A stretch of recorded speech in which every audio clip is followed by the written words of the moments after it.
Well, new tonight, more than 90 charges and nearly 30 people facing charges in Sydney.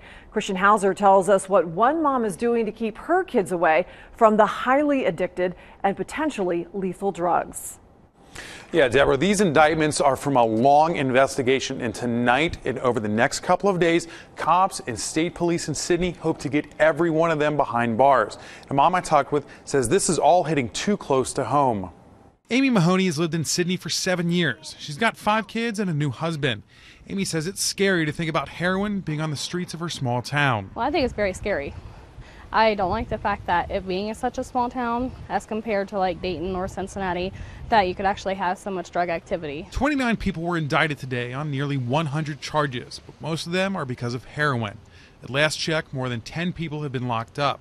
These busts are because of undercover officers, confidential informants, and people in the community tipping off police. People think of deadly weapons as guns and knives, but we see a lot of overdoses across the country. Sydney's seeing 45 to 50 overdoses a year. Every year we still lose several lives to this deadly drug, and it is causing a wreck on their lives and other family members. I asked the chief what part of town these indictments came from.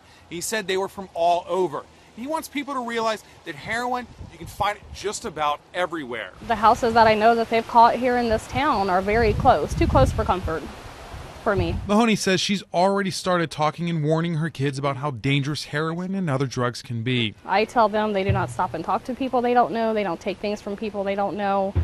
If they offer them anything as a piece of candy, they do not take it. You can help too. If you notice strange behavior or see drugs being sold, call the police. Chief Balling knows his officers can't beat this epidemic alone.